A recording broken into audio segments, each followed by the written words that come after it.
We're glad that you're joining us for our Board of Commissioners meeting tonight.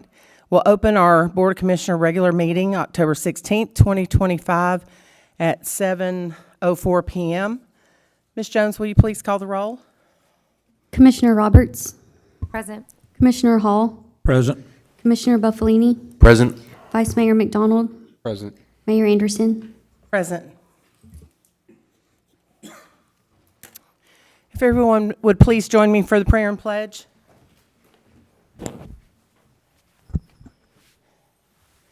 Dear Lord, thank you so much for our community and the citizens who live in it. We ask a special blessing over anyone who's sick and traveling, and we just pray that you're over our community and just help us to make good decisions for our citizens and work in unity as a board and honor you. In Jesus' name, amen.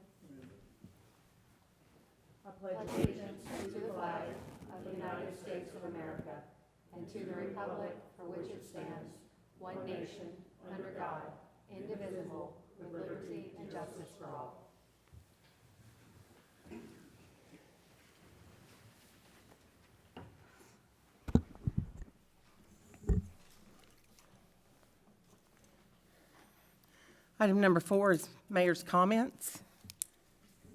I just want to welcome everyone here tonight and at home. And if anyone's speaking, please speak clearly into the microphone so that everyone can hear at home.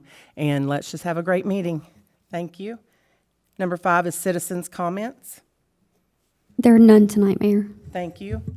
Number 6, approval of the agenda. Motion to approve. Second. Ms. Jones? Vice Mayor McDonald, Aye. Commissioner Roberts, Aye. Commissioner Hall, Aye. Commissioner Buffalini, Aye. Mayor Anderson. Aye. Item 6 is approved 5-0. Item number 7, public announcements, awards, and recognitions. A, city events. Mr. Daugherty.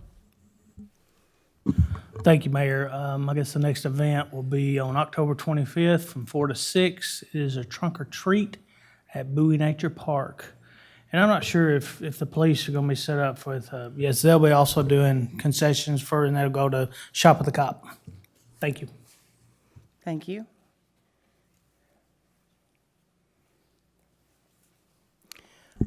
Item number 8, staff comments and monthly reports. A, police department report. Detective Reed. It's good to see you all. So our overtime comparison, in July, we had 7.2 hours of overtime, 2 hours, which is incredible considering we had the 3rd of July. In August, we had none. And then September, it was 68.5 in 2024, and we're down to 7.5 for September. Next. Training hours for July of last year, 634. It's 248 for this year. In August, 758, and then 463.5. And then for September of last year, 632. This year, 371. Next. Our arrests, it appears that they're going to be steady. Same for July. We had one more this year. August, we're up. And September, we're also up. Next. Citations, we were at 139 in July last year, and now we're at 95 for July this year. 129 in August of last year, 119 August this year. And in September, we're up to 137 from the 117. Our accidents, we had no fatalities. July, we had 26 of this year, last year 21. August was 26 last year, 14 this year. And then for September of last year, it was about the same. Next. Calls for service. We're going to have more calls for service for July of this year. It was at 987 last year, but this year it was 1,181. August, 1,075 last year, 1,135 August this year. September, 1,091 last year, and 1,280 this year. And then there's a graph, if you go back one. There's a graph to the right. As you can see, there is a uptick. In October, you see a massive spike. And then there's a slight drop, but then it continues to stay steady from our previous, which was in January. Next. Our LISO sales were 3,615 for the third quarter. Next. Nature Fest, our concessions tent earned $1,672, which is great. Additionally, we would like to welcome Nathaniel Coleman and Austin Bronstad to the force. Questions? Thank you. Thank you.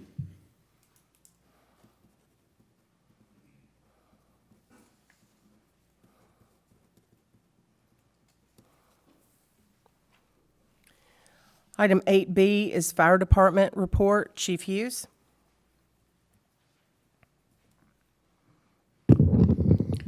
Mayor, Commissioners, this is the Fire Department report for the third quarter of 2025. Call volume still is steadily increasing. July, we had 166 calls, emergency calls come through. Had a slight dip in August for 135, and then we were back up to 165 in September. Year total right now, we're at 1,285, which is real close to our total from all of last year. We still got 3 months to run. We had 3 searches in the park. When we had the July 3rd standby, we had a rope rescue incident on 840. We had extinguished 2 fires with lithium-ion batteries. We had 1 vehicle fire, dumpster fire in the county, and 1 building fire in the county. We had 80 overlapping events during the third quarter. Again, that's where we have 1 crew out on a call, and before they can clear it, we get another call. We had 66 mutual or automatic aid responses, which is up. Our average response time is up a little bit, 8 minutes and 38 seconds. In July, we started contractual services with the county for the 35 area. Our average on-time scene is up a little bit, 20 minutes and 56 seconds. Part of that was because of the July standby that we were here. We create one incident call to report all incidents that happen here, so that kind of makes that number go up. Again, to report emergency, call 911 first. We still have people calling the station to report emergencies, and it just slows us down, and we may not be there. Third quarter call breakdown, we had 466 calls during the quarter, and this is the breakdown again. The medical calls are our biggest percentage. This is the third quarter location heat map, or the heat map location. As you can see, we're starting to get some green spots out in the county area. Those are some of the calls we're responding to under the contract we have with the county. That's a picture from the rope rescue incident we had on 840. Fire prevention, this is our fire marshal. Had 48 fire and life safety inspections and follow-ups. Again, only a few minor corrective actions, no notices issued. Attended the National Fire Academy and received a certification in the plans review for fire and life safety. He had 37 plan reviews this quarter and 6 pre-fire plans. If any of the city residents need smoke detectors, we're still part of the state grant. You can call, we come out and schedule a time and install those for our citizens. Third quarter training, we had 1,517 hours of training. This is just, we had some live fire training. We did our elevator in-service for elevator rescue, high angle rope rescue, and thermal imaging. And we also had ASHER training, which is active shooter, hostile environment response. And then some of the things that happened, several employees off probation. These were firefighters that served their first year and came off probation in the July and August timeframe. Our rear parking lot got resurfaced and painted, and we participated in the homecoming parade, and we've had some visitors come up from Bowie Nature Park. There's one of the firefighters holding a snake there, and we have 2 deer that come to our front door all the time. Questions? Mr. Hall? Steve, yes, sir. Have you been made aware of a fire hydrant at Adams Avenue that's not working? Adams Drive? Uh-huh. We have not. I can ask Sean. Sean may know about it. Usually the water department gets the notification, but they don't usually tell us. We happen to, One citizen approached me about it, and the parts for it were unavailable because it's an older one, so. Adams if you would- Drive. Yes, sir. I'll Yes, check sir. with Dixon Water and see what their Because plan I know is. that when we had the commissioner camp the other night, that was one of your Yes, sir. points, is how much better the coverage is for water hydrants and stuff to help you fight the fires. So Yes, sir. just I'll- letting you know that one you need to follow up Okay. on. I'll check with them in the morning. They usually don't notify us. We kind of happen upon them when they're out of service. Right. But Yeah. I'll check with them in the morning. Thank Okay. you. Thank you, sir. Thank you.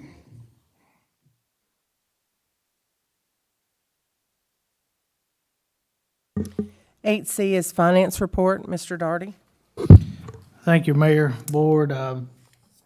This finance report is current through December 30th, 2025. The first report is a Board of Commissioners budget. It's pretty self-explanatory. Also, the next report is a summary financial statement with revenue detail and expenditure summary. And the last report is the account balances effective at the end of September for all city funds. I'm always available if anybody has any questions regarding the finances. Ben also is available, but we just appreciate all the support, and everything's moving along well. Thank you.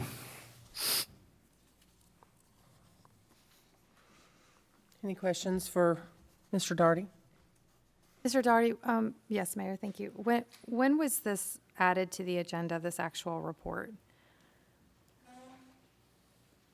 I don't know. Rachel, do you have an answer for that? I think it was just, I had requested to always have the second meeting of the month for the finance report so we can get everything reconciled and have accurate numbers.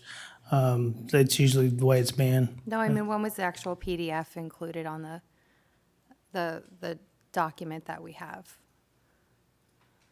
Are you talking about the finance report? Yes, sir, and while we're at it, the economic development summary background. We'll get to that in just a second. I know, but when were they put on the agenda for us to view?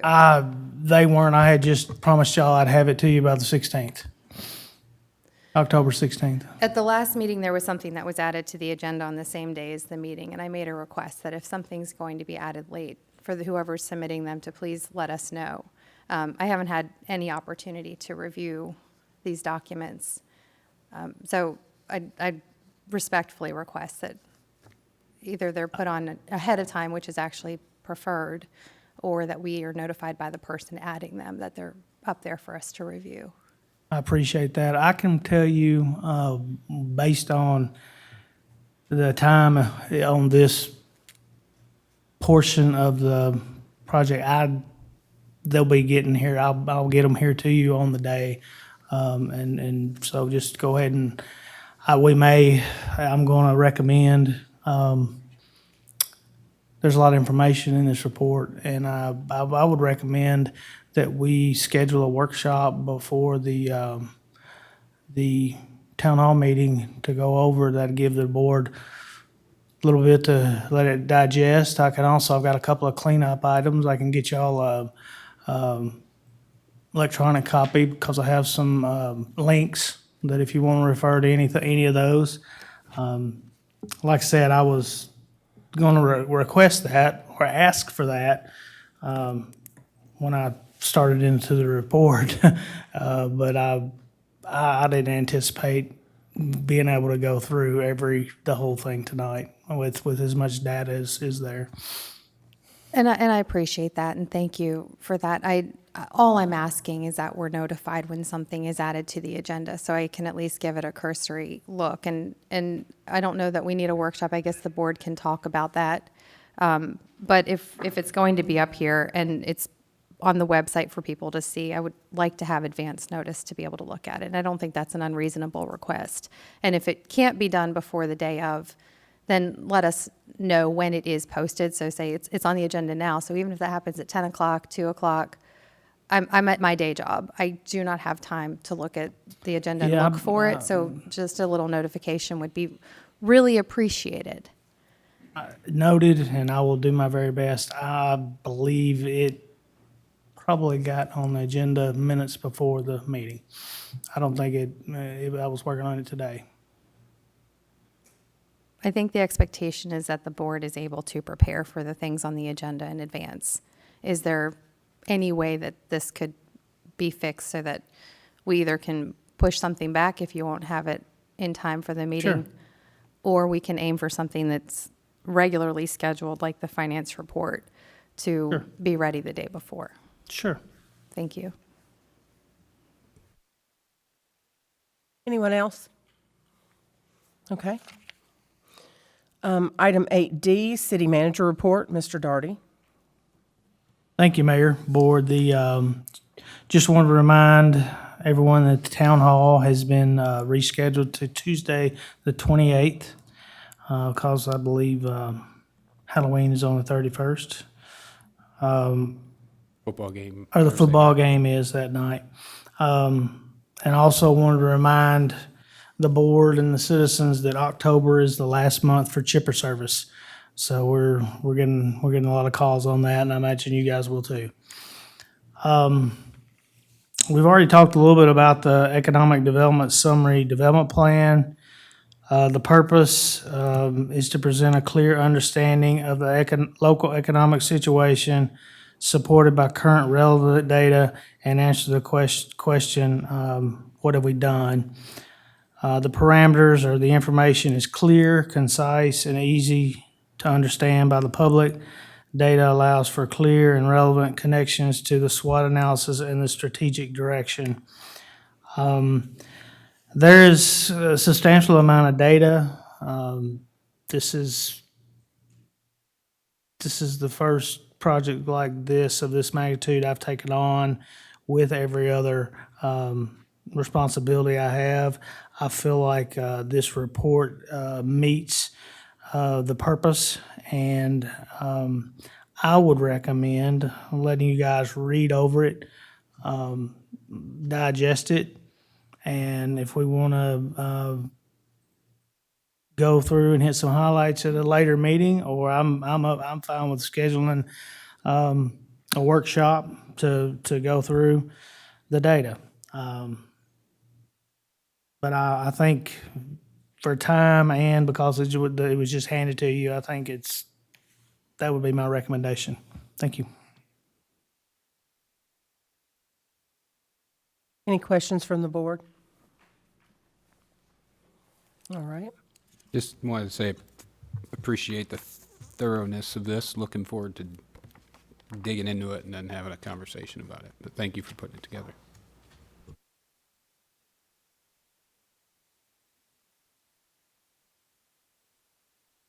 Item number 9, consent agenda.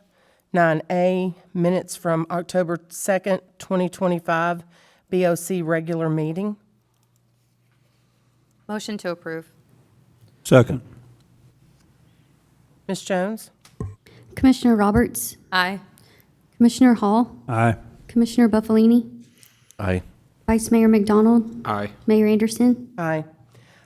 9A passes 5-0. Item 10, old business. We have no old business tonight. Item 11, new business. A, Resolution 57-25, a resolution of the Board of Commissioners of the City of Fairview, Tennessee, authorizing application for funding and committing to local match and adoption of the Major Thoroughfare Plan. City Planner, Mr. Greer. Keith, if you could put up click share. So, Mayor and Commissioners, for reference, this is our current major thoroughfare plan. It was recorded February 11th, 1982. TDOT offers a planning grant opportunity, and I provided you with a staff report, and I hope all of you got a good chance to read. Just for the background, the city of Fairview has experienced significant residential and commercial growth, as you know, along Highway 100 and Highway 96. Increased traffic volumes, congestion, and safety concerns are paramount to being resolved. The existing major thoroughfare plan is from 1982 and does not fully reflect our current or projected growth. TDOT's Transportation Planning Grant Program provides funding to local jurisdictions for studies and plans that improve the transportation efficiency, safety, and connectivity. I did provide an estimated cost breakdown. The resolution that you have in front of you tonight is for a few different items. There's a couple different conditions on there.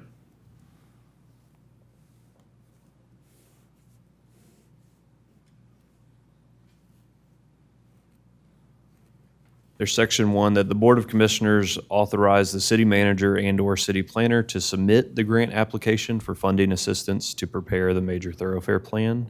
Section 2 is the Board of Commissioners commits to providing the local match required by the grant if awarded.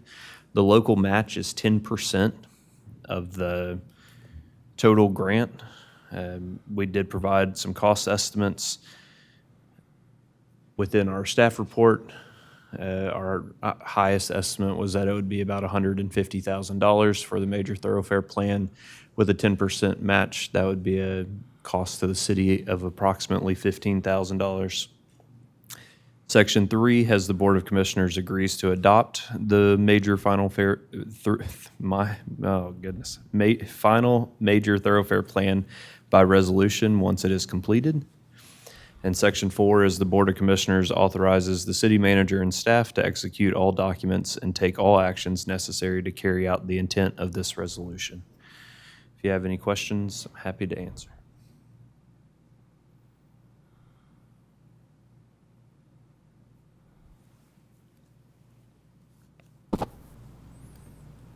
Mayor?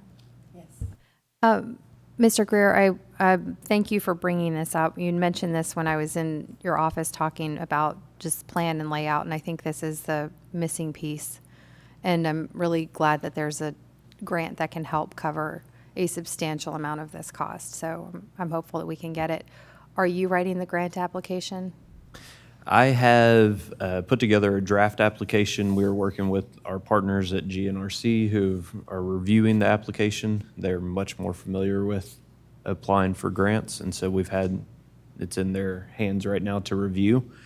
It has to be completed and submitted by the end of this month with a resolution from the Board of Commissioners. And so they have our draft, and they're going to give us some notes back on it to make sure that we get it as perfect as possible. Thank you. Mayor. Sorry, Mayor, if I may. I'm going to call people's names out so when people ask, everyone knows. Yeah. So Vice Mayor McDonald? Thank you, Mayor. I just wanted to say thank you. I think this is a drum I've been beating for a while, and I know it's something that we talked about at the planning MTAS event that we had. I think we all put a sticker next to this one of its importance, so I appreciate you taking the initiative to find this grant and taking us down this road. Hopefully we can get it and save the city some money and make Fairview more efficient. Thank you. I will also note that it is in our 2040 comprehensive plan. Our 2040 comprehensive plan laid out some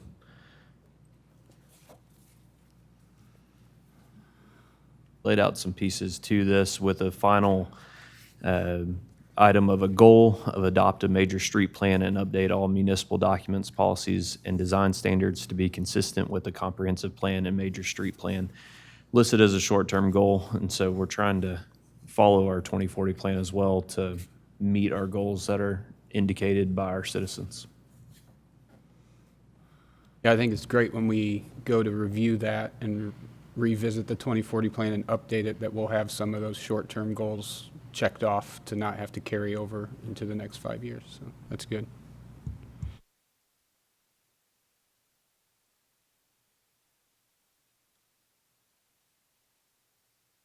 Anyone else?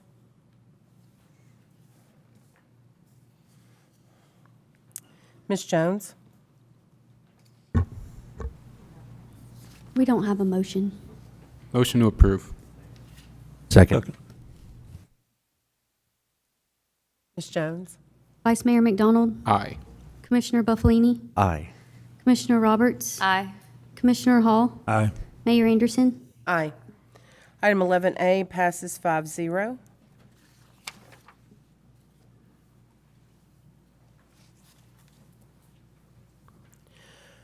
Item 11B, Resolution 58-25, a resolution of the Board of Commissioners of the City of Fairview, Tennessee, approving the schematic design for Historical Village Park and authorizing the city to seek funding by applying for the 2026 Local Parks and Recreation Fund Grant. Ms. Annika, would you like to give us a little recap on how this grant works and what it's about? Yeah, I was going to walk you all through our design of the Historical Village Park first and kind of walk you through what we're planning on doing, and then talk some more about how this grant can help us construct the design. So if you all bear with me for a few minutes here. So I'm Monica Gilliam. I'm with Kimley Horn. I'm landscape architect with Kimley Horn, 10 Lee Avenue, Nashville, Tennessee. I am very excited to be here with you to finally unveil the schematic design for Historical Village Park that we've been working on over this past year with city staff and with stakeholders. So tonight we are hoping to get this board's approval for the schematic design for the park and to discuss the potential grant opportunity that could help pay for the construction of the park. So I'm going to start with an overview of this schematic design, and then, like I said, I'll close out with some more information about the grant, and I'll go ahead and get started. So like I said, I'm a landscape architect with Kimley Horn. I'm here representing our entire design team tonight. So we have other landscape architects and civil engineers from Kimley Horn, and then architects from 906 Studio, and this is a culmination of all of our work that we're going to talk through tonight.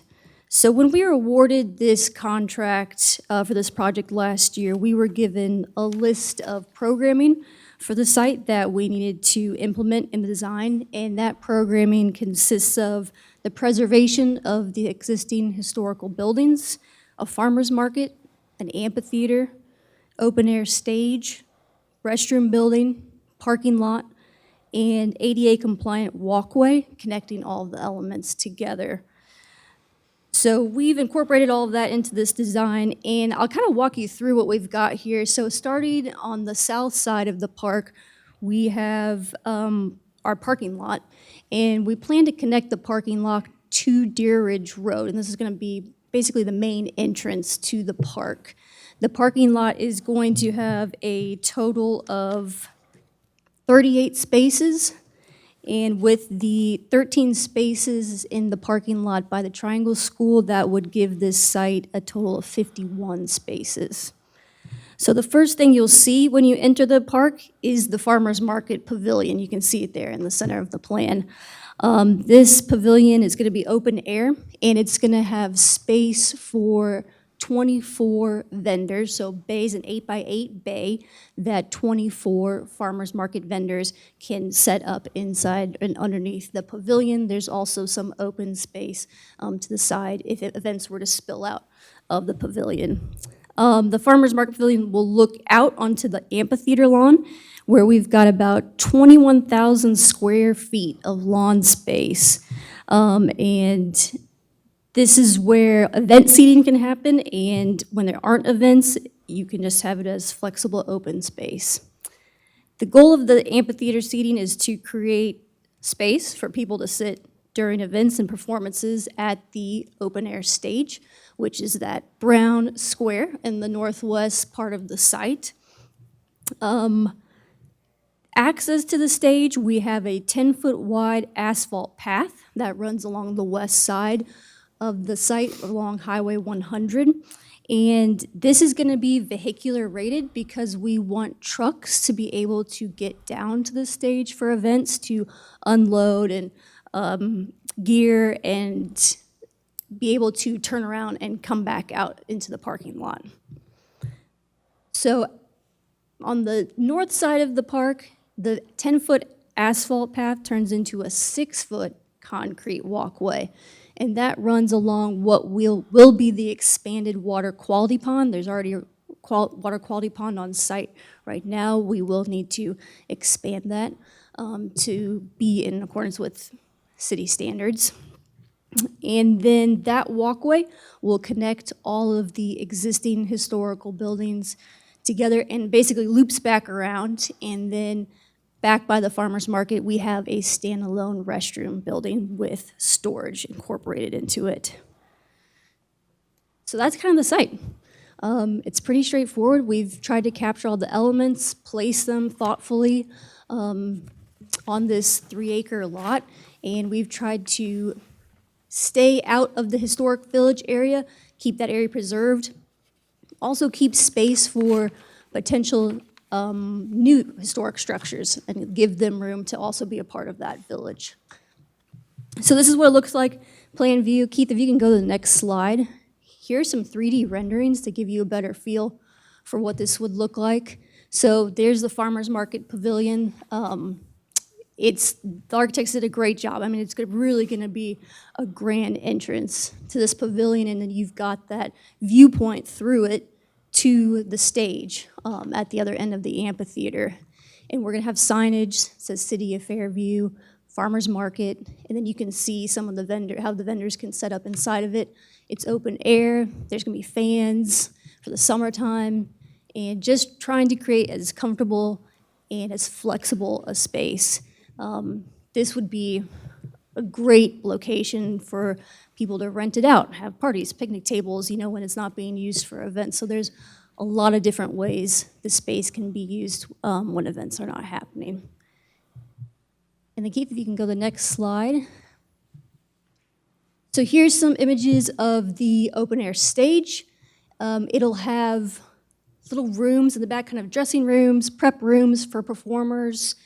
And then there's a shot of the amphitheater lawn, which is going to be graded so that you're kind of coming down the hill to the open air stage so that people can sit comfortably and see everything that's happening on the stage.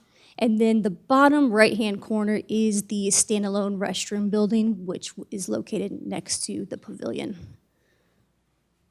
And then this is an aerial, the top right corner is an aerial looking east across the site. Next slide, Keith, thank you. Top left corner, so that shows a fence that we have proposed along Highway 100 for safety. We don't want people just thinking that they can cut across to the community center there, so we've put that in. We're not fully fencing this whole park, and it's just gonna run along the side of the park where Highway 100 is. Bottom left corner, another image of the stage. What we've tried to do with the architecture is take some characteristics from the existing historical village and implement them. So it's really simple materials. It's, limestone, Tennessee limestone, timber frame, white slatting. We don't want to retract from the historic buildings that are there. We want to look like everything's cohesive. And then top right corner, that's looking towards the community center, rec center to the west, and then bottom right corner is another shot of the restroom, and then you can kind of see some of the vendor bays. There's also going to be lighting incorporated into the pavilion so it can be used at night for events. I think that was all the images I had.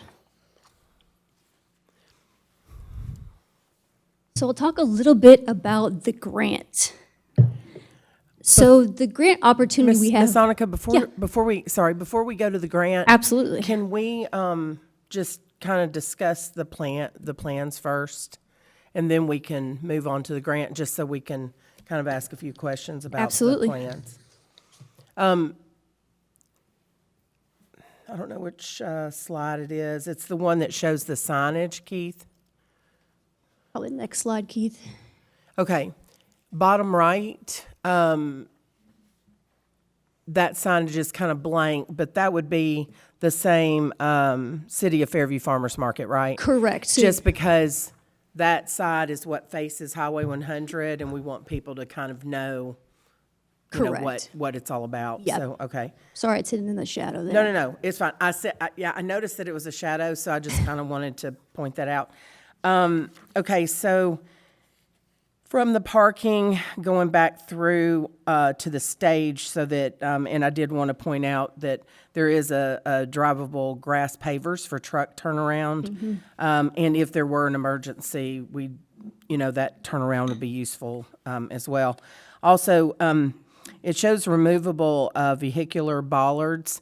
Those, I did want to point out that those can be removed and replaced if we don't want just regular cars going back through there. Correct. It would be for So safety. basically, if someone goes back there for emergency or to load and unload, we don't want people thinking from the parking that they can drive back to that area. So I guess with it being removable, do you foresee like those bollards, are they heavy, or, I mean, is somebody going to be able to easily remove them, set them aside, and then put them back in place? Yes, they're made to sort of kind of lock into place, and then you Okay. unlock them and you remove them easily. Yep. Okay, and then the bays, 8 by 8, so the aisle that you're standing in is about 8 feet.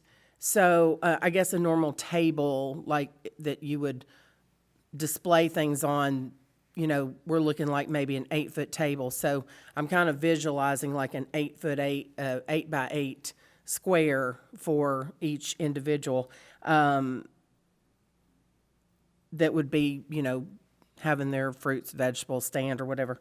And then in the center aisle that goes through the center of the pavilion, walkway going down through, and then in the middle, what were you anticipating that dimension to be? 10 feet, 8 feet? I think it's at least 10 feet, minimum of 10 feet, yeah. Okay, so we're going to have 24 stalls, so we would have, let's see.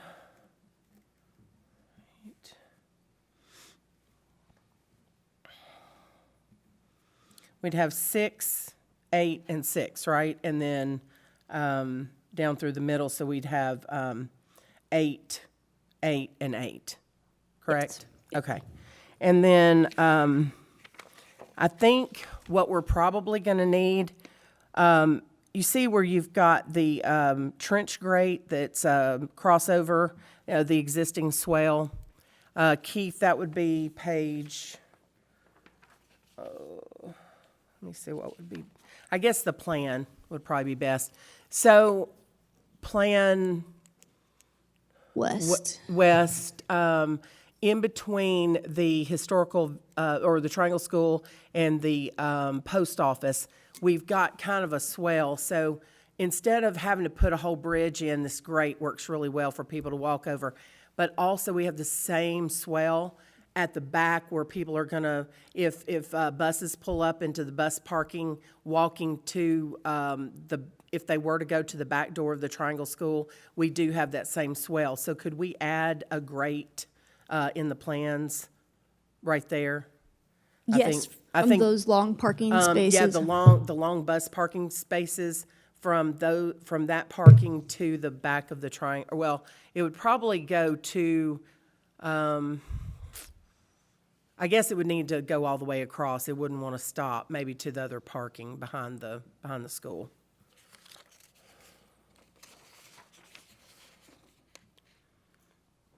Yep, that can be easily added. Okay. And is this plan to your scale at the bottom? It would be if it was printed on a 24 by 36 sheet. Okay, so we actually are probably looking at the farmer's market timber frame building being a little bit longer towards Plan West, right? It should be 30 feet by 112 feet. Okay, so visually, I'm just thinking visually, the farmer's market probably will be a little bit longer since it has the 24 bays. Yes, yeah. Okay. Let's see.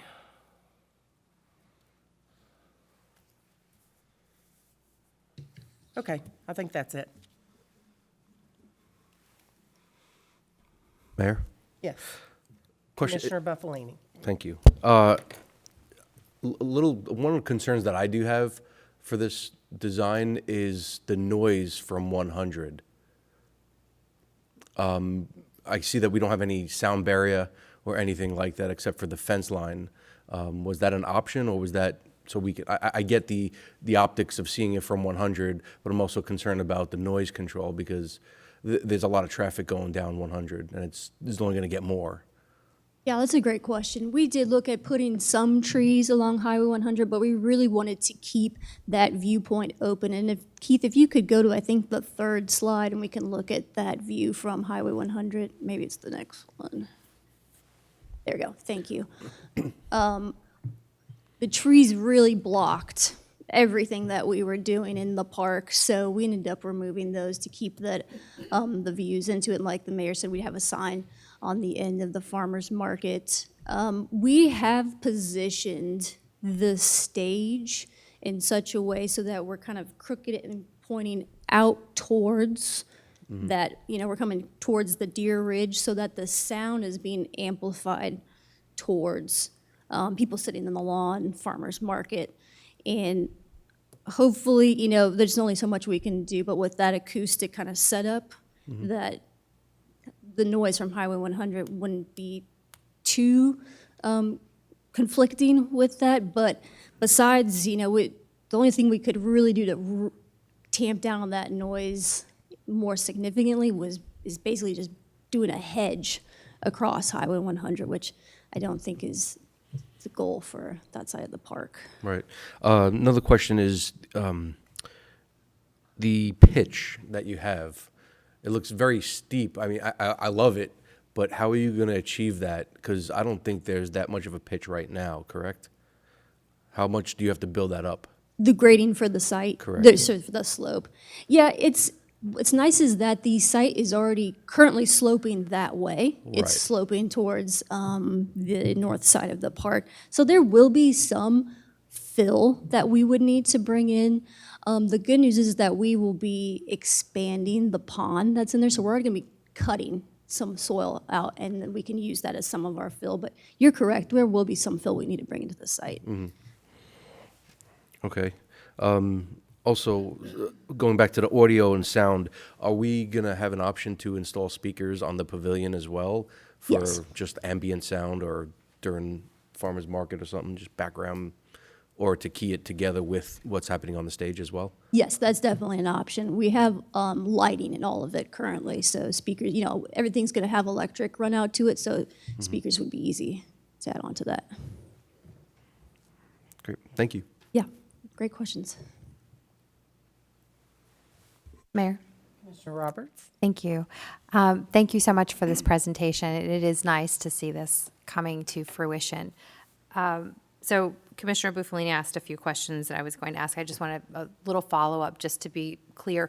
On the pavilion, will that have wiring so that, say, like refrigeration could be plugged in at the different bays, and then people will be able to access amenities? Like if they were to rent it out for a party or something, would there be a way to wire in and plug in, use electricity? Yes, great question. In those columns, the architect will have outlets. We're going to face them in towards kind of that middle aisle, so they're not super obvious from the outside, but every column will have a set of outlets that people can plug into. Okay, thank you. I have a different concern. There are 38 parking spots on the main schematic that you gave us. There are 38 parking spaces behind the Farmers Market Pavilion, and then I think it's about like 10, and then a couple of handicap parking spaces over that exist currently. And I'm a little concerned with 24 bays. If you've got 24 different vendors, then will they be taking 24 of those 38 parking spaces? And then whether we want people to cross 100 or not, what they will do is they will park at the rec center and then they will run across 100. And the fence will prevent any sort of meaningful or safe, I'm using air quotes because if they're going across 100, it won't be safe. So I'm not advocating for people to do this, but I'm just thinking if they can't park there, the road parking is not an option on Deer Ridge. It's not a wide road on, Westview. Where will they park? And so I'm a little concerned about that. And so if we've got the fence there, it will prevent people from crossing 100 and coming straight onto the grounds. It's a good question. And Tom, I don't know if you can add Can to I this. answer that? Oh, yes, please. Okay, so when we have events now, the Westview United Methodist Church that's just a little ways down, they let us use their parking for our events now. So that's kind of how we've been doing it now. Also, there's been mention of maybe a crosswalk because the rec center, they've let us use their parking as well. So maybe putting in a crosswalk. So, and that's kind of where my mind was going. But that two things with that. One, it would in some ways be signaling that it's okay to cross 100 on foot, which terrifies me. And also, we'd then have to come up with traffic calming measures in some way, slowing it down or notifying when there are going to be pedestrians, like those buttons you push that make the lights flash to notify drivers. But I don't know that that would be helpful. And those are busy intersections with the convenience center and the rec center. And so I'm a little concerned with that. And then also the fence. I don't know where a crosswalk could go with the rendering. It looks like the fence would be pretty much where the rec center is. So I would just say if we had people crossing over, we would want to make it so that they could access here. So then we would probably think about paving from 100 to the area to make it so it's like not a wet mess. I mean, I think I'm not trying to solve the parking issue tonight, and I'm certainly not saying that parking at the rec is what I would think is the solution. I don't know that parking at Westview Methodist, I appreciate how kind they are in sharing, and they are a nice group, but I don't think that's a long-term sustainable solution. So I think we have a parking issue. And that's just one thing I wanted to mention. I don't think we're going to solve that this evening, but it's something that would actually make it hard for me to approve this. Even though I like a lot of aspects of it, we are down to 14 parking spaces after the vendors park. And this is probably not a question for you, and maybe I ought to know the answer to this, but who decides who gets to use the facilities? So if we are going to, I don't know, rent these out, then how are we even doing that? I don't know the answer to that question. And so I'm not really sure what I'm looking at and approving, even when we're saying, like, we could rent this out. Do we know how that would work? Commissioner, I could, Yeah, I have a few things to say as well. Good. if you will. One thing on the parking that we're looking at is we own 7 acres, 200 yards down the road on the right side of Deer Ridge, but we could use for overflow parking. Now, if it's an event that big, the park would only be large enough to host events for, it would be on the grass alone, 250, maybe 300 people. I think it's the number we discussed, but that would be it, really. So that's what we're looking at, and we would have to probably hire some, if we're having an event that size, hire some folks to stop traffic while people cross the road there on Deer Ridge. On the other question, it would be set up through park our Parks Department, and it probably handled them a lot of the same way as people renting out pavilions at Bowie Park and things like that. But anyway, and also, I'm sure Richard Ross will have a big hand in setting up the protocols, and then it'll probably come before the board to be voted on, and it'll go into policy. Thank you. Thank you. Commissioner, I just wanted to make note that y'all approved GovWell a while back. We have one module left to form together, and that is our events and registration module that we're working with our Parks Department and Mr. Ross on, where folks will be able to apply online to rent spaces in the park system and city facilities and be able to submit their proper insurance and documents to the city and pay for any fees that are required online. So we are working on that internally to forecast this project. Thank you. And then just to my last final, kind of to what Commissioner Buffalini was saying, just about the location of the stage that close to 100.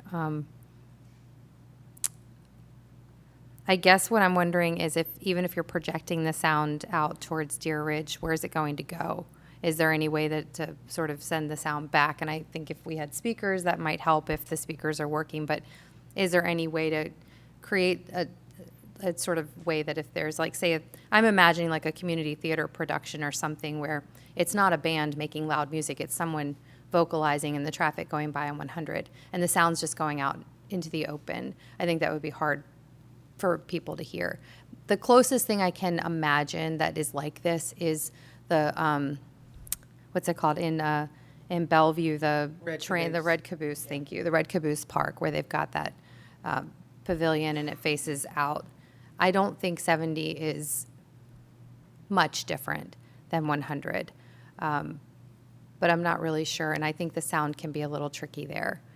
So I'm just wondering if there's something that we can do about that. I think there is, yeah, something we can look into. And like I said, the architect has worked on projects like this before, and I think that between the orientation of the stage, speaker system, kind of building it, the amphitheater lawn is going to be built up, so that's already sort of capturing some of that sound and amplifying it back towards the stage as well. All of these are great points, and something that we could look into in more detail in the next phase of the design of the project. Mayor, Commissioner Buffalini. is any of this pavilion expandable in the future? Like, could you add on to it Right. in the future? You could, but if you see in that bottom left-hand corner, it would really, sorry, Keith, if you can go back. Yes, bottom left-hand corner, you can kind of, we're looking up at this pavilion. It would be not symmetrical. You know, you would be adding on to one side because the restroom building is on one side. You can't really go any further on that side. So you'd be adding on to one side. There's space for it if it's needed, but ultimately the pavilion would be kind of lopsided looking if it's something you all care about.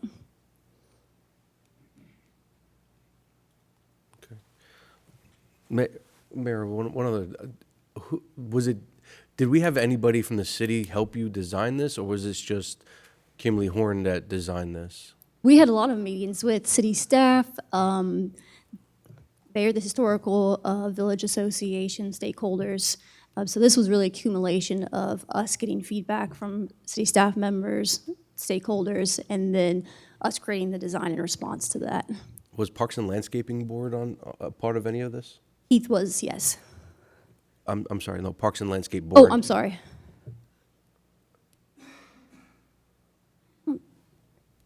Believe so, Tom? Maybe I've forgotten someone.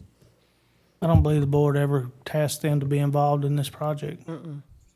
I don't know that they would get involved really until there's landscaping that's going to be approved for this. I mean, the buildings are not really part of the Parks and Landscape.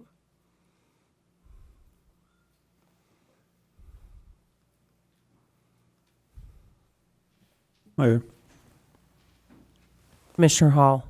the expansion of historical buildings in the future, you probably know more than anyone else about what are they expecting to do in the future? Yes, sir. With the expansion of buildings, additional historical buildings. Yes, sir. Did you want me to elaborate? Yes, if you know what there, any plans in the future. We have, if you notice on the plan, there is sort of like, a dashed area, that there are 2 proposed areas for other buildings to go. That's kind of just left there to have the board suggest maybe in the future with the Historic Association and the Parks Department to work on. We did have a log house that was part of our city of Fairview that was donated. We had already built the foundation. Historic Association paid for the foundation, and then the foundation was demolished. So that building is being stored right now, without elaborating on that further. I know that very well, because I was the one that went and found the log cabin. Yes, sir. That's all I wanted to know about the future part of the additional. We do have that building stored if in the future we decide to rebuild the foundation and have it erected.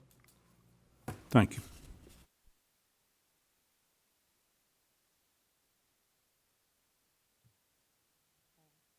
Commissioner Roberts? Thank you. Maybe that could be more parking.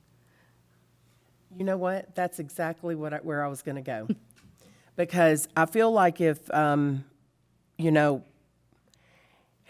just love the fact that, the kids from the school or our Fairview Community Theater, who's already putting on plays inside the historical Triangle Village, there's going to be people who will want to come out and hear and see the different people who perform on that stage. So as I was looking at the plan, I was just thinking that instead of putting another building there, we could actually we've got a large tree.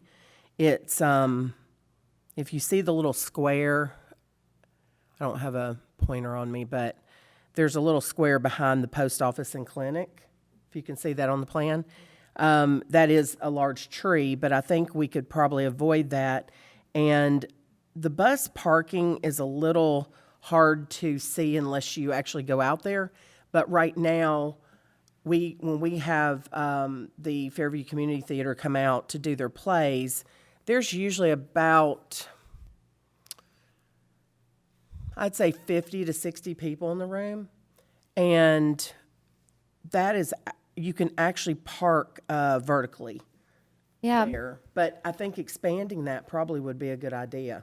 Well, and since you mentioned it, I wonder if we even need bus parking, because buses could drop off and then go park at the rec, because, the bus drivers could just go park over there. So I think that whole area, that might be a great place to just add more parking so that we have spaces. Because again, I mean, for large events like Mr. Daugherty was saying before, if we needed to have people park and shuttle them, or have some crossing company, like a security company to help with crossing or something, that's one thing. But the average Saturday farmer's market and people coming to just hang out in the space, that will fill up that spot, that parking space as it is, that parking lot as it is, plus some. But I don't think the bus parking is as necessary as everyday parking would be for people. And if we did pave it and then decided we wanted to do something else with it someday, we probably could, but I don't think we're ever going to regret having enough parking here, because it would be kind of silly to create this beautiful space and then nobody will be able to safely attend because they can't park there. I agree. It's just kind of become a habit to park at the church, but like you said, that's not a long-term solution. So I believe that expanding that, changing the bus from not bus parking and expanding that all the way out, we could add quite a few parking spaces right there. And also, we could instruct the vendors there's a drop-off spot. If you see the timber frame farmer's market, to plan south of that, there's a drop-off spot there. If the vendors drop off and then come out, go down Deer Ridge and circle back around Westview Drive, we could instruct the vendors to park back there so that the community has that full use of that parking.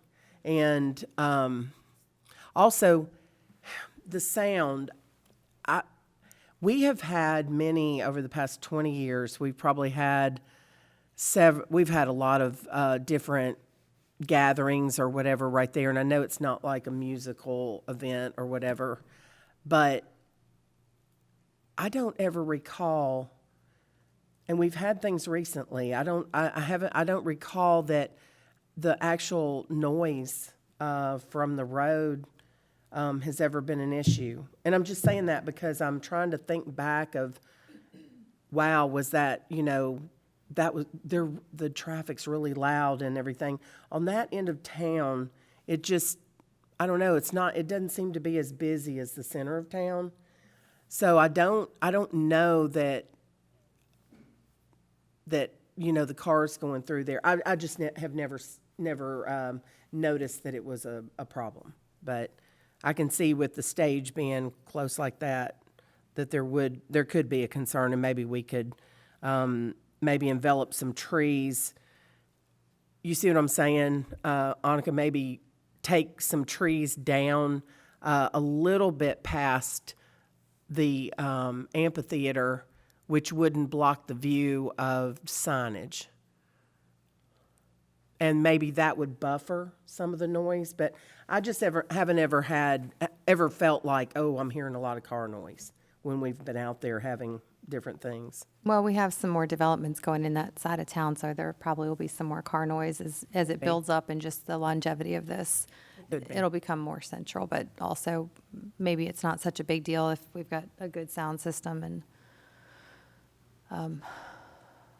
I mean, Miss Annika, have you built something like this before? Is this a kind of thing where maybe we're trying to solve for a problem that we don't have?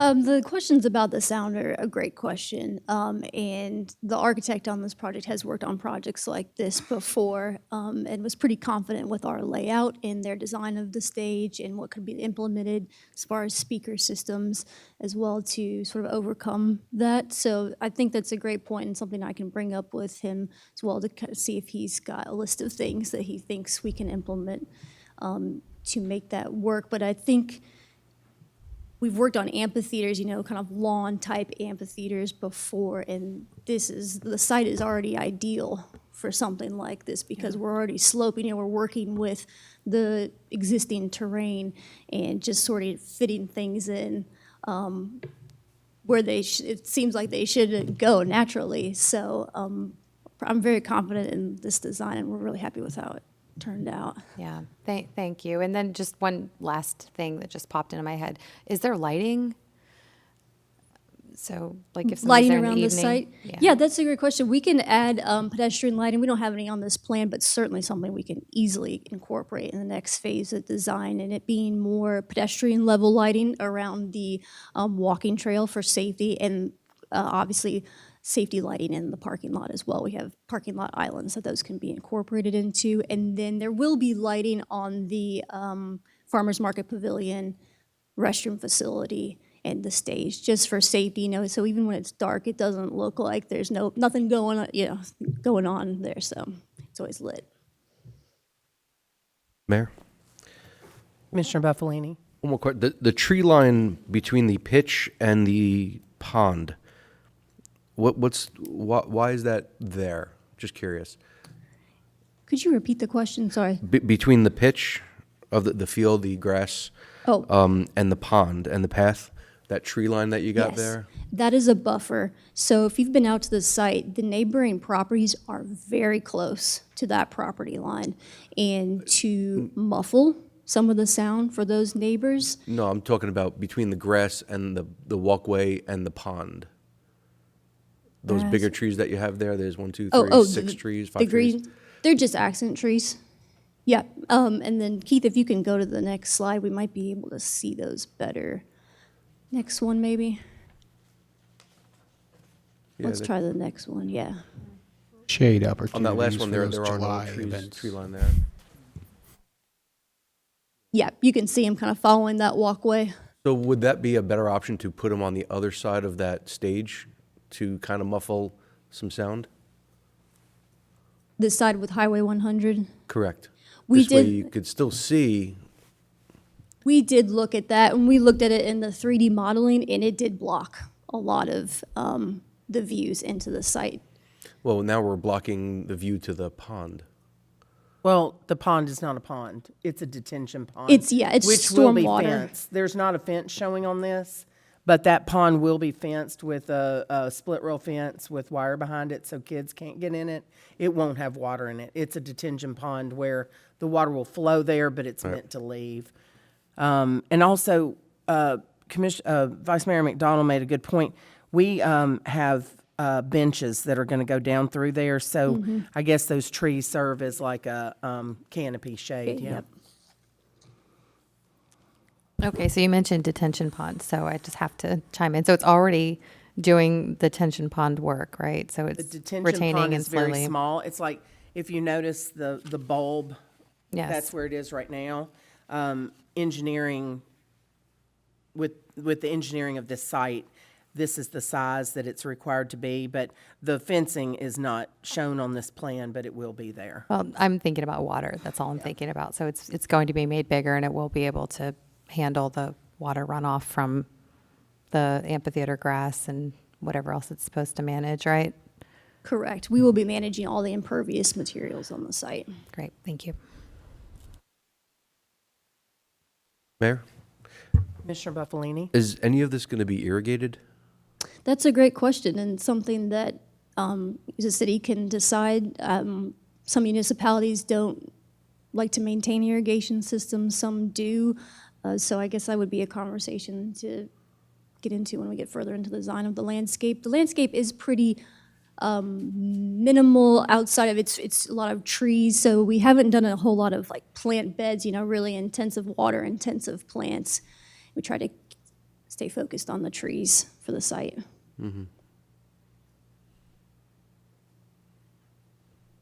You can probably ask Keith. It's very green and has to be cut quite often, so it just seems always to get the water it needs on that site because they're having to cut it quite often and it grows.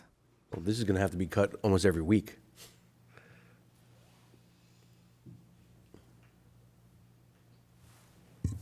Mayor. Vice Mayor McDonald? Thank you. Really like this. It's great. It's exciting. Not every meeting we get to talk about exciting stuff for the future of Fairview, so I think this is a refreshing thing for us to discuss. I think there's been some really good questions, some I agree with, some I'm not so concerned about, but the parking was one that was brought up that I agree with the 24. I think just down the road, you said it's 200 yards, it may be a little further than that, but it's not too far. It's a walkable distance for sure. I think from a cost-effective standpoint and just a aesthetic standpoint, to me, I love the green that all this has on it. I'd hate to see more blacktop than grass, honestly. I just think it makes it look peaceful and nice. Down the road, I think that whatever the cost would be to add an additional blacktop parking, it'd be interesting to see what a sidewalk for those 200 yards to that alternative site down the road on Deer Ridge, and then just graveling that for overflow parking, I think would be a completely acceptable Band-Aid for many years until it became something where we either had the funds to put more permanent parking in. I mean, I think about the current farmer's market and its location, and it's been functioning there for years, and they definitely don't have even half the parking that this is going to provide. And if you had that gravel lot down the way, as the mayor pointed out, some of the commissioners mentioned, I believe as well, you could have the vendors drop their stuff off and then go and park in that gravel to reserve those parking spaces for citizens to come to the farmer's market. I mean, with events, will it be a play or music or whatever it might be, obviously you're not going to have vendors taking up those spots, but I think that overflow parking with a crosswalk on Deer Ridge should be potentially a cost-effective solution for a foreseeable amount of time. But personally, I think either way is okay. I mean, I'm not going to get too hung up on it, but just throwing that out there. I do appreciate this, though. Thank you for bringing it. Thank you. Mayor, Commissioner Hall? just want to echo what Vice Mayor just said. In addition to the additional parking at the 7 acres that we own, it'd be much safer from that standpoint than crossing Highway 100. And that's another thing we need to look at it for, is the safety factor of that. It also would be a great place for the buses to go and park after they drop off the tours and that type thing. But I love the plan, and I've stated that to you before. Thank you. I'm glad to see it moving forward. Yeah. Thank you. Mayor. I think a crosswalk on Highway 100 would be a much larger challenge than we think it would be. It would be. I'm a little concerned about trading one walking hazard for another. I don't think of Deer Ridge as being a particularly walkable road either. It has less traffic than 100, but, so with sidewalks? Yes, ma'am. That's what I said. I suggested whatever the cost would be to build a second parking on that corner there, to use those funds to see how much a sidewalk from Oh, I those didn't couple hear you hundred say sidewalk. yards. I thought you said Yeah, from that crosswalk. Okay. location, I think could be a potential solution. Yes, sidewalks, yes. I didn't hear that, though. Thank you. And that does remind me of something else. So if anyone has recently gone to our farmer's market where it sits currently, it sits right in front of the Fairview Donuts over here. And when it opens, that's about the time I'm going to work on Saturday and going down to the Pearl to take care of my mother. So I pass by that every Saturday, and that's when it is. It's from 9 to noon on Saturday. It is extremely dangerous. The people are stopping quickly to see what's going on next door. They're trying to pull out right there. And the reason they moved there is because for years, I mean, I can't even tell you, I've lived here over 30 years, and I mean, I can't even remember how long we had the farmer's market down at the rec center. But Williamson County decided a few years back that they were no longer going to allow us to have our farmer's market on their property. So they asked them to move. So they are at their temporary space right now in a parking lot that is right there on 100, which is just not safe at all. So this is going to be a great opportunity for us to expand and have, for them to have a home of their own. But also, I just really think that we could probably, look into the sidewalk situation for overflow parking. But also, I think right here on the site, if we, just extended the bus parking and changed it from bus to striped regular parking, I think we've got the opportunity to put extra parking there. Also, thinking back, because of the Williamson County not wanting the farmer's market on their property, it might be the same situation if people were to try to park over there. We might be asked to not park over there. So we probably don't even want to even entertain looking at that situation. So I would say either the Deer Ridge property with a sidewalk, like Vice Mayor McDonald said, maybe or extending the parking where it is on the Triangle property.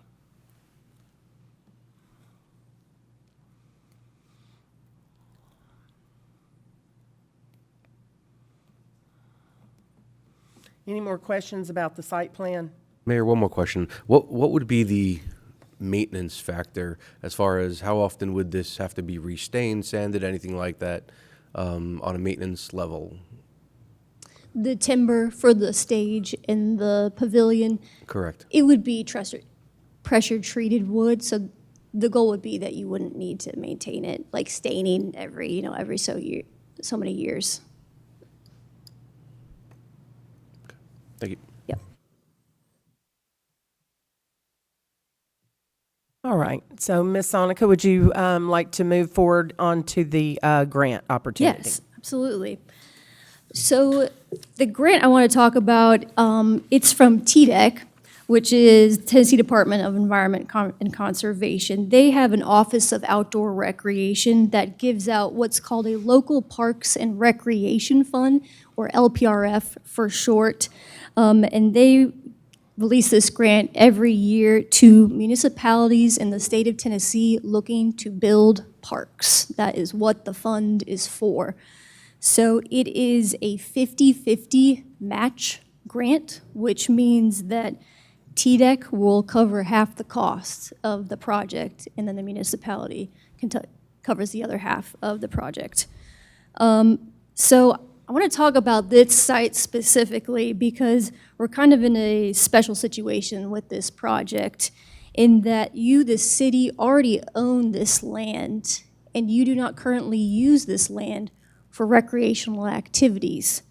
So what TDEC allows is that you can use the value of this land towards your grant match.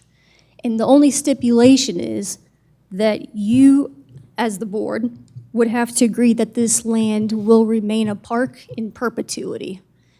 And TDEC is essentially saying, thank you, City of Fairview, for protecting this land as park space for perpetuity. We will accept the value of this land as part of your match for that grant. So that reduces your amount of that match even more. So this park is estimated to be about $2.2 million. So city would have to cover, 1.1 million of that. So the value of this land would go towards that $1.1 million. And this application process that we go through, that's something that we can help with as well. So we have helped 20 municipalities across the state of Tennessee apply for this grant, and all 20 of them have been awarded the grant. Other things that this project has in its favor is that you, the City of Fairview, have never applied for this grant. So you'd be a new applicant. So TDEC has never given you LPRF money before. Also, you have a Parks Master Plan that's been done in the last 5 years. I think it was done in 2023. This park was a part of your master plan. So TDEC sees that. It says they've planned for this park, and they are now acting on creating this park. And that looks better for them to award the funds, essentially to help you all out. And the grant application for this, so this is 2026, so it will be, applications opens in January. It's a lengthy application process. It kind of goes till April, and then usually in August is when TDEC announces who they award the grants to. The only people who have been rejected from getting a grant through TDEC are people who did not cross all the I's, or dot all the I's, cross all the T's of the forms for the application. So TDEC is really trying to give this money out to projects like this. That's kind of the overview of the grant. So let me know if you've got any questions about that. No, Mr. Roberts? Thank you. Write my questions as we go. I can feel you. I can Just feel you. staring at you. Thank you. And thank you for that explanation. This is a great grant to know about. I'm glad that we've done some things, whether it was intentionally or unintentionally, to put us in a good position for it. But looking at the resolution, what I see is that the Board of Commissioners acknowledges its responsibility to provide the required local match if the grant is awarded. So if we're given the grant, as I understand that means that we're committed to the match. We can't decide at the moment that it's awarded that we would really prefer not to do it, right? So That's correct. So we go through the application, and then if we don't have the money to do it, or we're not ready to pay for that, then there would be some sort of like a negative rating for us, or we would, you know, be blacklisted or something, right? Like there would be a problem if we were awarded and did not accept it. That's correct. If you were awarded the grant and we kind of started moving through the process and then you're like, actually, we don't want to do this anymore, TDEC would not look favorably on that for Yeah. future applications. Yeah, thank you. And we would want to avoid that. So I guess I've got some questions for Mr. Doherty then. We would need a few things in order to move forward. Then we would need to know that we have the funds allocated, and we would need to know how many funds we're talking about, right? So I guess we'd need to figure out what the property is valued at, and then what we would, where would the funds come from for this? Yes, if you, let's say the property, I think a conservative estimate is 600,000. Let's say we have to come up with $500,000. We could possibly, we've had interest in donations towards this project. We've also got, we can use tree bank money on pretty much a lot of this project can be considered as landscaping. We've got almost 600,000 in that fund.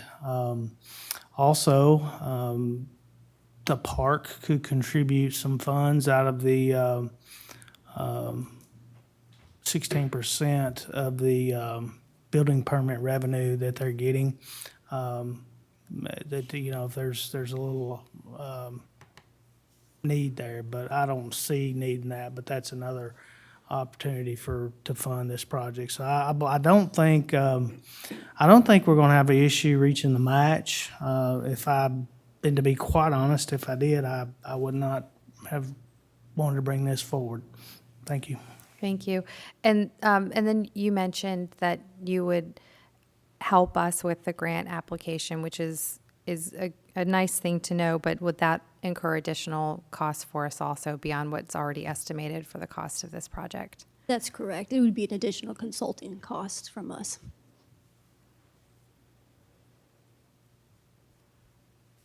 Mayor?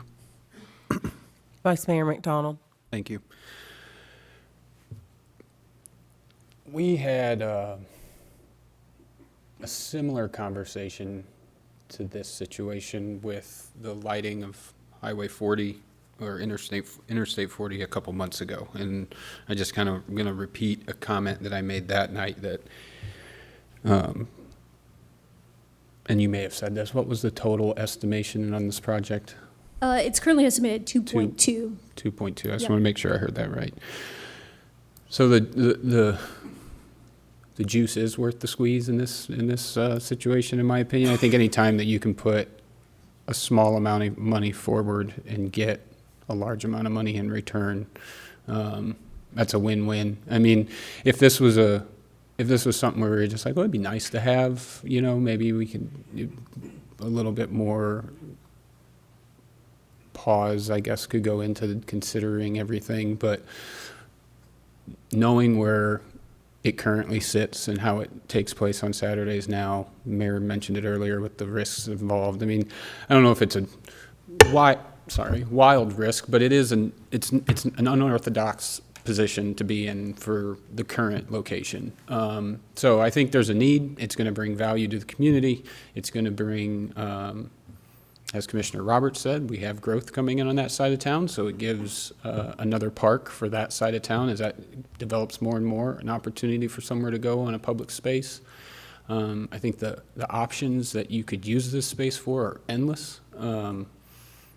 So at the end of the day, the amount of money that we would have to bring forward with the luxury of being able to put the property's value towards that, I think is a win all around, in my opinion. Commissioner Roberts. Thank you. Yep, I agree with Vice Mayor McDonald about that. I think it's great. I was just curious, and I know people will ask us, well, where's the money going to come from? So I thought it'd be really helpful if we had that outlined in the open record here. And it's good to know that there's a plan. Just one other question that I have about this. If we don't get the grant, for some reason we don't get it, then does this resolution bind us to going forward? Or is this, the whole resolution is contingent on the grant being awarded for us to then move forward? Because I don't really know that I see that explicitly one way or the other, so I just want to make sure. I guess this is a Mr. Carter question.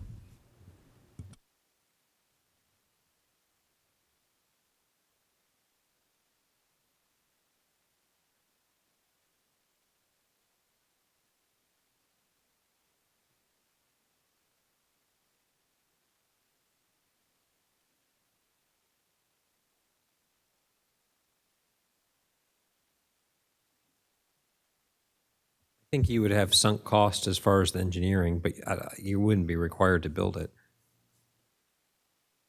You would have sunk cost with Kimley Horn, as far as the design. But if you ended up not being able to fund it, I think that would, wouldn't be required to actually build it at that point. So you'd have some investment in it, but you wouldn't, there'd be no way to require you to, fund it and build it at that point if you weren't able to get the grant. Okay, so even approving the schematic, if we didn't get the grant, then we could go back to the drawing board and, great, okay, thank you. Mayor? I had two of you. Who wants to go first? Commissioner Holgen. Commissioner Hall? Thank you, Mayor. If we were to apply for another grant, in addition to the TDEC grant, such as Middle Tennessee Electric sometimes has grants for sidewalks and that type thing, would that interfere with the grant with TDEC? It would certainly make the grant process more complicated with TDEC, because then you would have to show as part of your match Okay. another grant. Another grant? Yeah. Okay. All right, there's been talk of possibly putting that particular park under a land trust. Would that satisfy TDEC for perpetuity? I believe so. I Okay. can get the answer to that, but I believe so. Okay, thank you, ma'am. Commissioner Buffalini? That was one of the two questions that I had as an additional grant. The other one is, Mr. Doherty, do we already give Kimley Horn a retainer or pay for them for their design fees already? Yes, we've been paying them as they've invoiced. I guess this contract may have been done before y'all came on. I can't remember the exact date. Yes, we're to that point to where we think we're ready to tackle this project. There's been days where I had my doubts, but I also wanted to comment, since you said if we do apply for other grants, like for the sidewalk, I would highly recommend just keeping them as a separate project and do that separate away from this grant. That might be excuse me, Mayor. That might be a time to utilize another grant toward the additional parking on the other property and use the sidewalk grants there. Mayor. Commissioner Buffalini? Mr. Doherty, is any of the bond money earmarked for any of this? No, sir. Okay, thank you. Vice Mayor McDonald? I will say that I'm sorry, I will say that the engineering for this project has come out of the bond money, but that's about done. So to get the other stuff, it'll come from other sources. Thank you. I just, looking for clarification. We've talked about a lot. We've thrown some ideas around. You've taken notes. It sounds like you're probably going to potentially make some changes or bring forward another idea. How does that affect what's on the table tonight as far as us approving as it's written? Do we take action on this tonight, or do we wait for the recommendations or discussion revisions to come back? And this necessarily isn't for you. I guess I'm just looking for anybody to give some clarification on that. Yeah, I'll just give my 2 cents. The wording, and I think the resolution that you have, I was really specific about it saying schematic plan. And schematic plan means concept, and it means the first plan.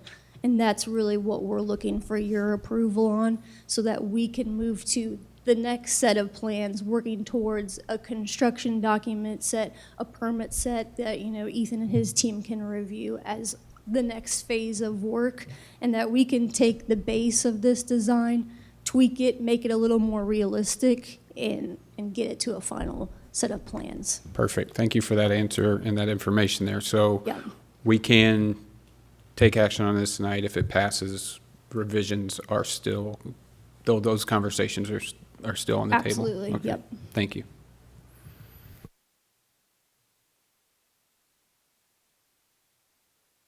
Well, real quick, just a super quick follow-up to that. And so would we get to see the revisions, and would they be based on the comments that we gave you tonight?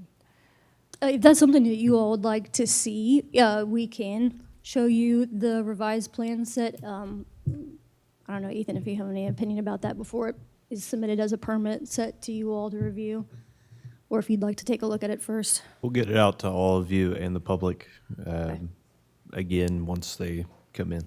Okay, thanks. Point of order, I don't think we have a motion yet, I'll so I make will- a motion to approve. I'll second. Okay, there we go. Any more discussion? Ms. Jones? Mayor Anderson, Aye. Vice Mayor McDonald, Aye. Commissioner Hall, Aye. Commissioner Roberts, Aye. Commissioner Buffalini. Aye. Item 11B passes 5-0. Thank you. Thank you very much.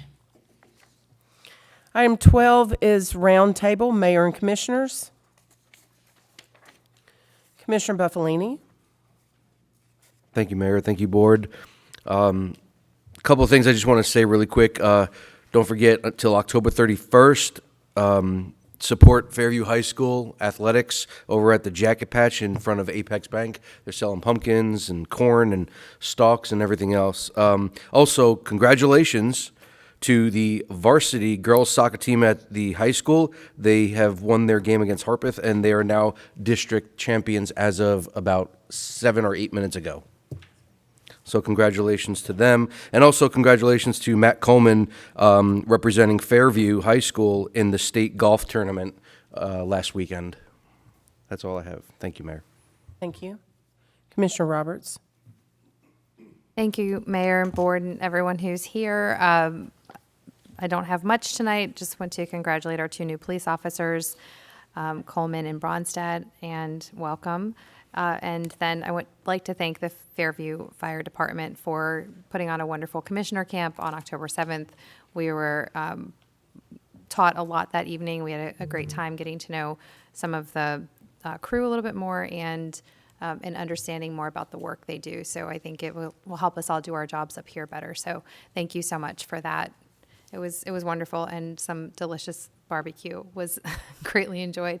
So thanks a lot. And that's it. Commissioner Hall. Thank you, Mayor and Board. Just as usual, I want to thank all the city employees for all they do. The next thing is I do want to thank the fire department for doing the commissioner camp. As usual, I enjoyed it very much. The next thing is with permission from the state and Mr. Daugherty also, the Public Works boys give me a hand up at the Cloverleaf to cut down some additional trees that weren't part of the grant, and they did a good job there. There's still more that I want to see done, and I just want to thank them.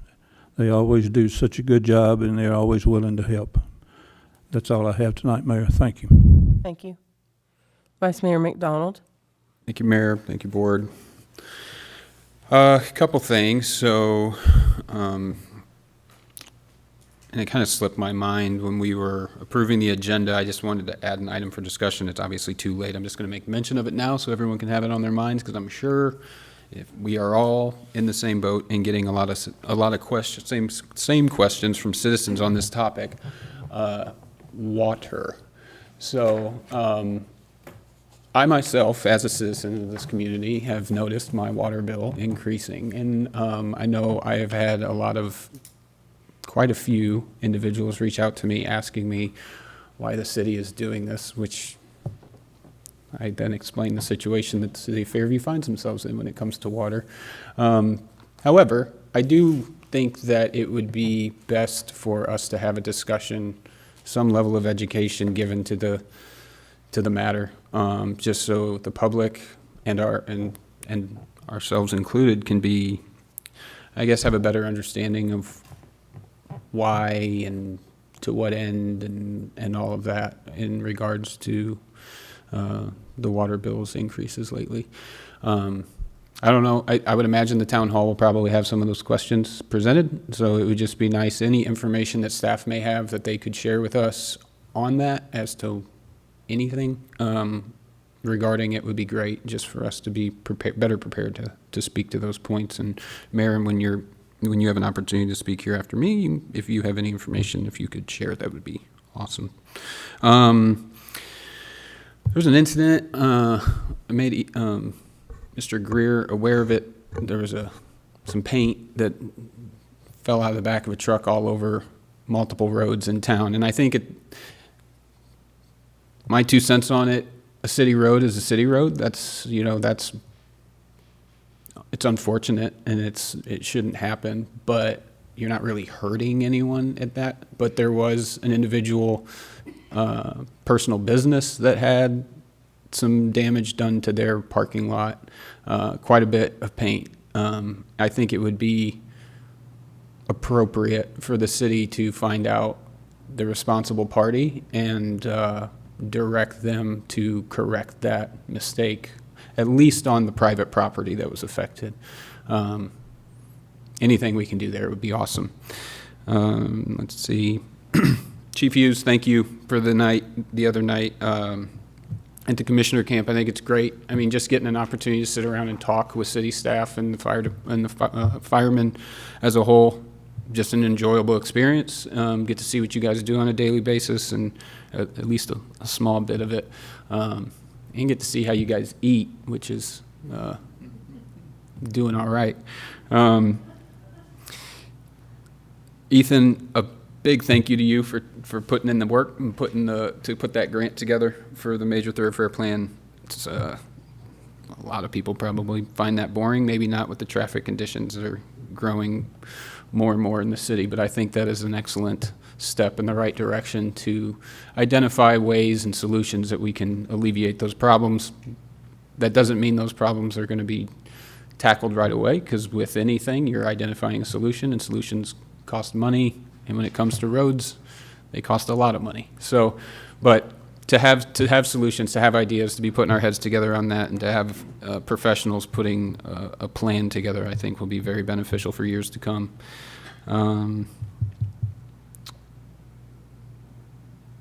I think that is it for me. Thank you. I want to welcome Officers Coleman and Bronstad to our police force. We have a great one, and I know that you will see that as you work with them. That's a really good group of men and women. Thank you to our fire department, Chief Hughes.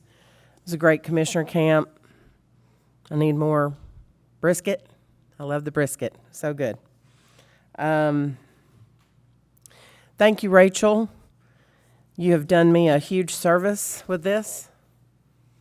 And I asked for some, things for our paper agenda, and you did all of it. And I appreciate it so much. It helps. And if you could get with Marissa and help her to use the same template for the Planning Commission, it's already done, great. Now that we have it for both, I know that there are some that don't always use the tablets for, the meetings, and I'm one of them. I like to, I'm a writer, and if you see my agenda, I write all over it. I take it home, and I probably have agendas for the past, I don't know how many years. filed back, and I like to refer back to them when necessary, and so I like to write on them, and I thank you for putting this together so that I can do that. Like Mr. Darty said, Town Hall is Tuesday instead of Thursday. Thursday is going to be our last football game. It is senior night, so last home game, senior night, so make sure to come out and support our Fairview High School football team. Town Hall 7 to 9 on that Tuesday, and Halloween on that Friday. So that's why the game is on Thursday. So let's get on to the water board. I have been attending the water board meetings for the past 3 years. We had voted so that there was no, I think we had, asked Mr. Carter about this, and it was decided that just to make sure that we don't violate Open Records Act, there were appointed 3 people. It's Mr. Darty, the mayor, which I'm the mayor right now, but it's whoever's the mayor. And then it's the chairman of the Planning Commission. At the time, it was Vice Mayor McDonald, and now it's Haley Schulist. So one of the 3 of us can attend the water board meetings. Just happens to be me. It's on 5 o'clock. It's at 5 o'clock on the second Monday of every month. It is open to the public. I put on, which the reason I put it on I put it on my site, but also on Fairview Then and Now. And the reason I put it on Fairview Then and Now is because, they have 15,000 followers. So I feel like that's a good way to get the information out right now. When Main Street Media pulled out of Fairview, we don't have a local newspaper that covers Fairview. We're not able to take advantage of that and put something like this in the local paper. So the best we can do is try to get this out word of mouth by our meetings, on sites that have a lot of traffic. So the meeting for the WADC board is the second Monday at 5 p.m., 101 Cowan Drive in Dixon. Our water and sewer is through Dixon Water Authority. Our city has nothing to do with the water and sewer. So we can get together and talk about it all we want, but unless we were, I guess, to have the board invited here to have a roundtable discussion with them to find out what's going on, the city has nothing to do with the water out here. So I was asked, well, you've been going there for 3 years, so why don't you know about the rate increases?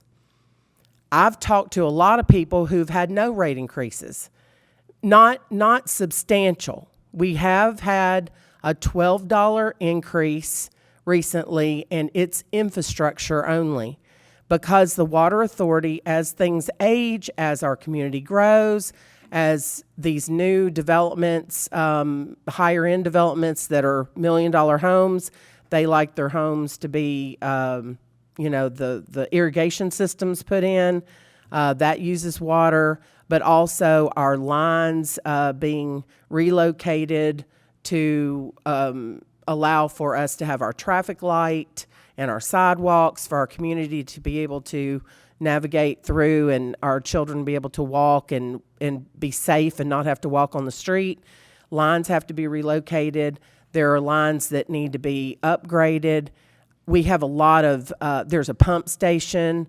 Things that go on in our community, our pump stations need to be revisited and upgraded. We have a whole area where, they're looking at smells like pump stations that are not in a pump house that, they listen to, we have one of the board members who is Todd Murphy. He's the chairman of the water board. He lives right here in Fairview. So he hears, what people are concerned about. And so they're upgrading the pump station. $9 million on work being done on Horn Tavern. Our water tanks are way under what they should be to accommodate our community. For example, the one in Clearview Estates is, we use 800,000 gallons a day. That tank is very inadequate, so they're looking at, if anybody was at the Planning Commission meeting or viewed that, Mr. Mangrum discussed it, where one of his lots in one of his subdivisions, they've asked if they can, purchase that lot so that they can put a new, it's a new 10 million gallon, 1 million, sorry, not 10 million, 1 million. 1 million gallon tank, when right now it's 100,000 gallon, and they're increasing it 10 times. And that's to accommodate the water use and to get us where we're adequate with water in our community. So that $12 per bill infrastructure fee, that has been added recently. So I guess it was about a couple months ago, the bills are paid in arrears. So your June bill is actually paid in July. And we had a situation where Dixon Water Authority upgraded all of their systems. And when they did that, they had to take a pause. And what we saw was a shorter length in one cycle. They're usually about 29, 30 days. And then the next month, it was an increase to a 40-day cycle to allow them to upgrade the systems. When you have a 40-day cycle, you're basically paying for a month and a half. So when people saw the rate increase, it wasn't actually a rate increase. It was actually a 40-day cycle instead of that 29, 30-day cycle. So this last Monday, I went to the regularly scheduled water board meeting. I spoke during citizens' comments and addressed the issue, asked the board if they could look into it, and they told me that they're more than happy for anyone who, they said that the rate should adjust back down, but if they don't on the individual water bills, then anyone can call them. I put, let me see if I've got the number. I put it out for everyone, but I probably have it right here.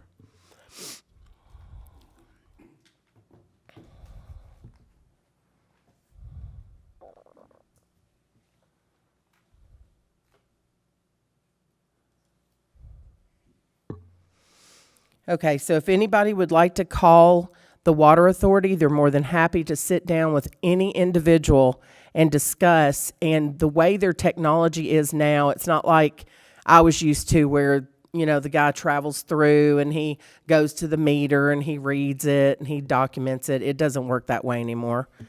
What they do is half of Fairview is on their digital system where it's read from Dixon. They don't even have to come to Fairview. All the meters are read. They know if your water was used from a spigot outside your house, a toilet, a sink. They know it's very technical now, but they know where the water's coming from. So if you sit down with them, they can tell you exactly what your usage was, what the rate is, and how that's calculated. So you will know exactly why your water bill is what it is. If anybody has watered this summer, watering a lawn can raise the rates. With that 40-day cycle, the rates were raised. And I'm not talking about like rates from the Dixon Water Authority. I'm talking about your individual bill. So the number that you can call is 615-441-4188. Or simply Google WADC and it comes right up. Their address, their phone number, and like I said, they're more than happy to sit down with individuals and discuss the individual bill so that do I have a leak? Am I watering too much, which adds to the bill? Am I filling a pool? Am I filling a hot tub? Do I have an irrigation system? Also with that, they do have an opportunity, if someone does have an irrigation system or swimming pool, if you'd like to pay a one-time fee of $1,000, you can have a separate meter that your irrigation system is on so that you're not paying sewer on that water. So that's an opportunity for people as well.